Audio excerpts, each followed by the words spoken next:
जी, मैं ये कह रहा था कि देखिए ये एक हविस है, जी। एक नशा है, चाहे वो पैसे का हो, चाहे वो इक़्तिदार का हो। इमरान खान के पास भी पैसे की कमी नहीं है। जी। और तो वो इमरान खान के पास पैसे की कमी नहीं है, तो आप ये कह रहे हैं कि इमरान खान ने ये जो तोशा खाने की घड़ी थी, तो वो नशे के अंदर ही सेल कर दी? बिल्कुल, बिल्कुल, ये को पता था, सब चीज़ें मालूम थी। जो देखिए, जो चीज़ें ऐसी जो बहुत ही नीट एंड क्लीन है, उसमें आप कह नहीं सकते। देखिए, आपने जैसे अभी इस जो पहले केस है जी, आपने उसको लहरा दिया, यूँ कर दिया, दिखा दिया। साइबर आप ही नहीं केस। किए ना। आप ही नहीं किए ना, किसी और ने तो नहीं किया। वो चाहे वो फेक था, कुछ था, लेकिन आपने किया ना, ये गलती की आपने, किसी को थ्रेट करने के लिए कुछ किया, ये गलती की आपने। उसकी सज़ा आपको, आप देखें, अगले तो बैठे हुए, अगले ने तो पूरी स्टेज सजाई हुई है। उन्होंने तो वहाँ पे जो केसेस है उनको सब खत्म करके, लंदन से हर चीज़ करके उनको बुलाया गया। वही जो अदालत जो है वो एयरपोर्ट पे पहुँच गई और सारे स्टाम्प्स पेपर हर चीज़ सारा वही हो गया। कर दिया ना। जो बैठे हुए जो ब्यूरोक्रेसी मौजूद है, जो लोग मौजूद हैं, देखिए वो तो पहले से, मैंने ये बात क्लियर है कि पहले से डिसाइडेड है, सब चीजें इसी तरह से उन स्टेज सजाई गई है, जो कि सब जानते हैं नवाज शरीफ के लिए है। और इनका जो है वो जो भी केसेस, जितने भी केसेस बनाए गए या जो भी केसेस उसमें कुछ जेन्युइन है, जो 150 केसेस हैं, उसमें से सारे सच्चे केसेस नहीं है, लेकिन इनको नहीं लेके आना है। इन्होंने डायरेक्ट जो भी इनके जो भी चीजें इन्होंने की हैं आर्मी के साथ, तो फिर जाहिर बात है उनको उसका तो खुमियाजा उनको भुगतना है। और ये जो है वो इसी तरह की गलतियां होती हैं। और ये अच्छा, तो अभी जो आप देख रहे हैं कि वो कह थे कि डील हो रही है, तो अभी जो बुशरा बीबी का साथ जो डील भेजी गई है, तो आपको लग रहा है कि 3 साल के लिए उन्होंने कहा खामोश हो जाओ, तो बनी गाला में भेज दिया जाएगा, तो इसमें कितनी सच्चाई है, जरा मैं आपसे पूछना चाह रही हूँ। और नवाज शरीफ, क्या आपको लग रहा है चौथी दफा नवाज शरीफ ही वज़ीर-ए-आज़म बनेंगे? पहले तो बड़े खामोश थे, मगर अब दोबारा से आए वो बड़े कॉन्फिडेंट के साथ। देखिए, तो क्या उनको यकीन दिला दिया गया कि चौथी दफा आप ही आ रहे हैं?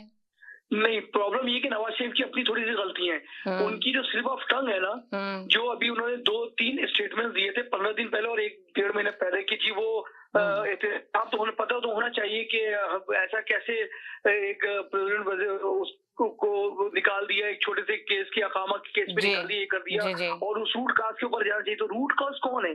रूट काज तो वही है जो आपको लेके आने वाले हैं, अभी जो आपको लेके आने वाले हैं, जिन्होंने अपनी पूरी स्टेज सजाई है। जी। तो तो आपको लग रहा है जो पूरी स्टेज सजाई है, तो वो आ रहे हैं या नहीं आ रहे हैं, या उनको ये आएंगे, लेकिन ऐसे ही आएंगे। हम गवर्नमेंट होगी बिल्कुल, जिसमें इनका आप समझ लें 40-60%, 60% अदर 40% ये ऐड करके ये आ जाएंगे, बिल्कुल आएंगे। ये अभी जो हालात ऐसे लग रहे हैं, तो ये प्राइम मिनिस्टर के लिए बिल्कुल आ जाएंगे, लेकिन बिल्कुल ही कमजोर, बहुत ही वीक और यस सर होंगे, जो कि जो कहना जैसे डम्मी हुकूमत होगी, आप ये कहना चाह रहे हैं डम्मी हुकूमत होगी? बिल्कुल बिल्कुल बिल्कुल। देखिए वो अभी भी आप भी देखिए, आप भी देखिए, एक 9 मई को पकड़ के देखो उनको, तो एक देखिए जब भी ये लोग जो काम करते हैं ना, मैं नाम ओपनली नहीं कह सकता, नहीं कहिए, ज्यादा बेहतर है आपके लिए नाम नहीं ओपन कीजिए। तो ये हर चीज बड़ी प्लानिंग से, हर चीज। अभी आप ये चीज नोट करें कि अदालतें भी उसी कंट्रोल में है,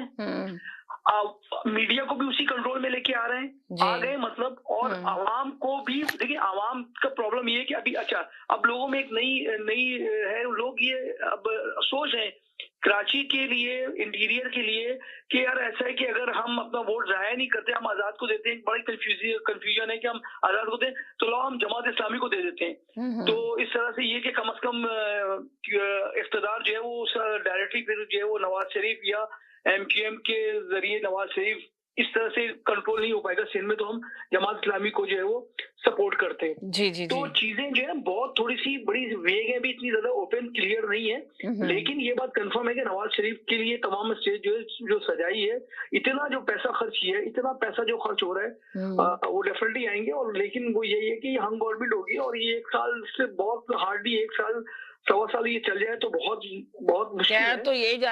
तो यही सुनने में तो यही आ रहा है कि 1 साल के लिए आ रही है गवर्नमेंट और दोबारा से इलेक्शन होंगे, और फिर इसके बाद देखते हैं कि कौन आएगा। तो अवाम जो इस वक्त जो PTI के साथ जो सब कुछ हो रहा है, ये आपको लग रहा है कि सही हो रहा है इस पार्टी के साथ?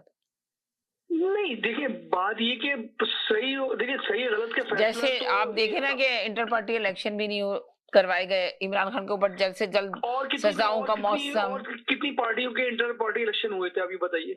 यही ना, अब जिस तरह इनके हुए थे ऐसे ही दूसरी पार्टियों के भी इलेक्शन हुए, हमेशा आपने ऐसे ही सुना ही होते होगा, ऐसे ही होते, बात मगर ये इनको एक्सेप्ट नहीं किया गया इनकी पार्टी के देखिए इलेक्शन, और फर्क क्या दोबारा है, से देखिए कहा फर्क गया कि क्या जी है। कर लें, इलेक्शन कर लें, मगर फिर उसके बाद म- मुलतवी कर दिया गया। अब मैं सजाओं आपको पे सिर्फ सजा, फर्क बताता सजाओं पे हूँ। सजा दी जा रही है इनको जी। नहीं, मैं आपको सिर्फ एक छोटा-सा फर्क बता के फिर मैं दूसरे अपने साथियों को मौका दूँगा कि वो बात करें। देखिए, हर हर पार्टी जो है बड़ा तरीके से मैनेज करती है, बहुत तरीके से मैनेज करती है।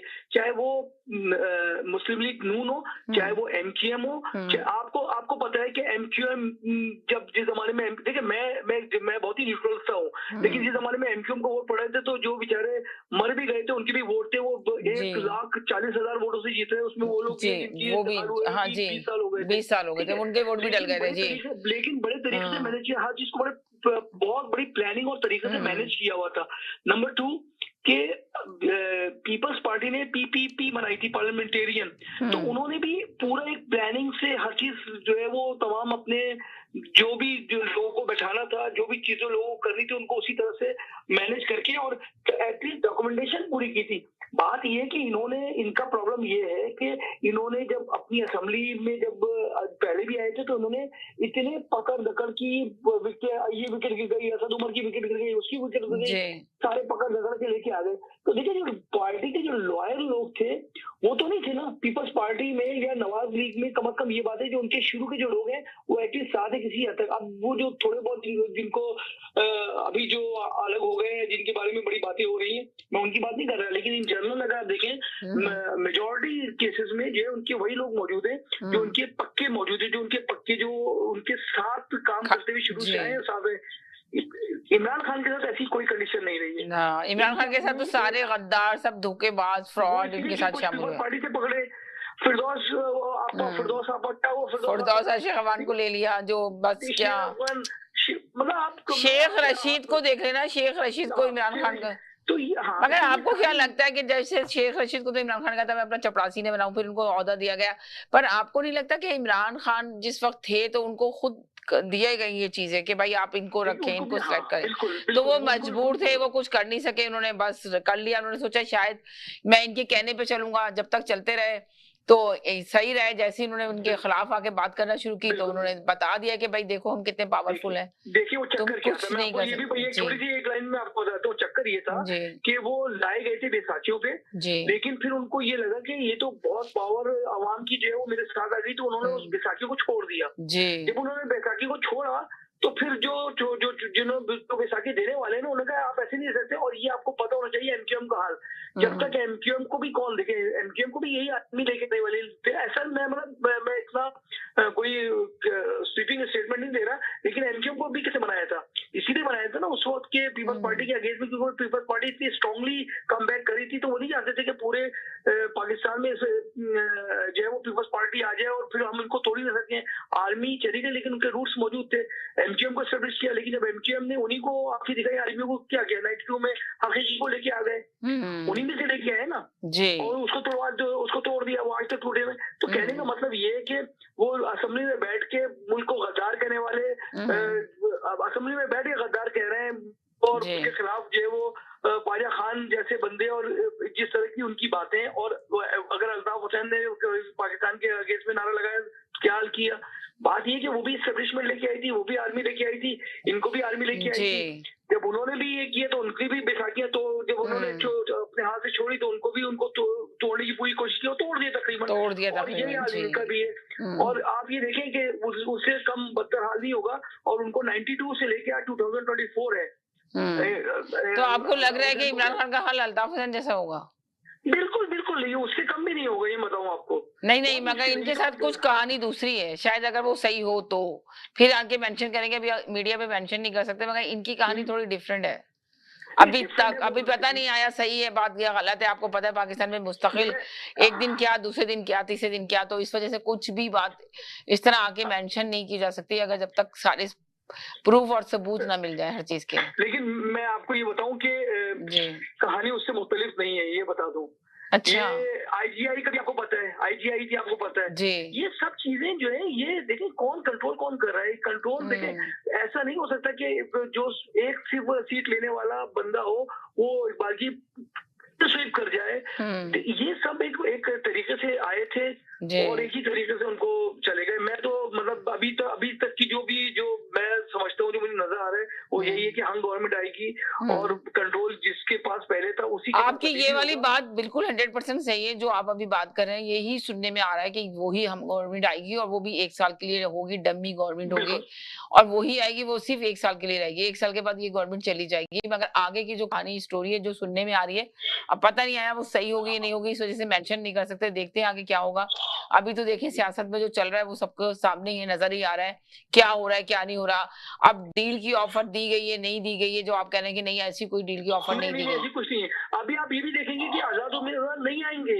मैं बताऊं आपको, ये भी आप लेकिन ये मैं इतना 100% नहीं कह सकता, लेकिन जो अभी तक के जो हालात हैं, देखिए इतनी मेहनत जो की है ना 9 मई से लेके अब तक जो मेहनत की है एस्टेब्लिशमेंट ने, इतना आसान नहीं। मगर आपको मैं बताऊं कि आजाद उम्मीदवारों में जो ना जो ये बड़ी बड़ी कुव्वतें हैं ना, उन्होंने भी अपने बंदे खड़े किए हुए आजाद उम्मीदवार के तौर पर। अभी देखते हैं कि पाकिस्तान में होगा क्या। बहुत सारी चीजें चल रही हैं, खिचड़ी है, मगर अभी तक फिल्म पूरी वाज़ेह तौर पर नजर नहीं आई है, तो इसलिए अभी कुछ कह नहीं सकते। जी पीटीआई के जो अपने मेंबर से वो एक इंटरव्यू में बैठ के और उनको छोड़ना पड़ गया ना। कितने ऐसे लोग थे जिन्होंने कहा जी हम पीटीआई से ताल्लुक करते हैं, हुआ ना, असेंबली के मेंबर थे, हुआ ना। तो अब आजाद आएंगे तो वो तो बिल्कुल आजाद है, उनके वो तो आजाद है और उनकी डीलें भी लग रही हैं और ज्यादातर दोनों जमातें जो है उन्होंने उम्मीदें लगा के बैठे हैं। बिलावल भी आजाद उम्मीदवार पे उम्मीद लगा के बैठे हैं और नवाज शरीफ भी उम्मीद लगा के बैठे हैं आजाद उम्मीदवार पे। मगर अभी देखते हैं आगे होगा क्या। बहुत शुक्रिया, थैंक यू सो मच। बड़ी स्ट्रॉन्ग अपोजिशन पीपल्स पार्टी की आजाद उम्मीदवार के साथ मिलकर हो, ये भी सुनने में आ रहा है। पीपल्स पार्टी का सुनने में आ रहा है कुछ पावरफुल तरीके से आएगी आजाद उम्मीदवार के साथ ज्वाइंट होके तो आने के चांसेस ज्यादा नजर आ रहे हैं। और आपने ये जो बात मेंशन की है कि नवाज शरीफ टेम्परेरी तौर पे लाया जाएंगे, मगर वो भी एक डमी होगी हुकूमत और वो भी 1 ईयर के लिए होगी, ये आपकी बात 100% काफी हद तक सही है। 40-60 जो मैं कह रहा हूँ 40-60 जो है वो भी यही है कि नवाज शरीफ जो है वो इलेक्शन में आके 40% ही मेजोरिटी के साथ आएंगे, उनको भी लेना पड़ेगी और पीपल्स पार्टी मैनेज करेगी आजाद उम्मीदवार को। आप देखिएगा यही होगा। जी बहुत शुक्रिया, thank you so much Kashif, बहुत शुक्रिया, थैंक यू सो मच। बहुत अच्छा आपके साथ गुफ्तगू रही। आया करें हमेशा कॉल के ऊपर, बहुत अच्छा लगता है जब तक इलेक्शन है। हाँ प्रोग्राम तो आप देखते हैं, मुझे पता, आई नो आता है ना, तो मैं दिल चाहता है कि मैं फिर कई हफ्ते कमेंट्स दूं। यकीनन 100% आया करें, अपना जरूर कमेंट्स दिया करें, अच्छा लगता है। अच्छे कॉलर हैं आप लोग, देखते हैं और देखने वालों को मैं चाहती हूँ कि ज्यादा से ज्यादा नए कॉलर आए, अपनी राय दें, अपनी ओपिनियन दें, जो तमीज के साथ बात करते हैं, एक सलीके से बात करते हैं। अब ये देखें इन्होंने गुफ्तगू की, कहीं पे भी ऐसी बदतमीजी नहीं हुई, कुछ नहीं हुई। तो मुझे इस तरह के कॉलर बहुत अच्छे लगते हैं जो शो को लेके चल रहे होते हैं, जो बदतमीजी पे उतर आते हैं, जिनसे कंट्रोल नहीं होता। तो उनको मैं कहती हूँ कि जरूर आए, उनकी भी रेस्पेक्ट करते हैं, मगर लफ्जों का चुनाव अच्छे से अदा करें और ठंडा पानी का गिलास अपने साथ रखें। जब उनको ऐसे हाइपर हो रहे हो तो पानी पी लें तो ज्यादा बेहतर है, बानिस्बत के आप एयर पे आके इस तरह की बात करें। चले जाते जाते ये कहेंगे खुश रहें, मुस्कुराते रहें, जिंदगी बहुत खूबसूरत है, अपना ख्याल रखिएगा, दुआओं में याद रखिएगा। जिंदगी इंशाल्लाह मंडे फिर नए टॉपिक के साथ हाजिर होंगे। जब तक के लिए इजाजत चाहते हैं, अल्लाह हाफिज।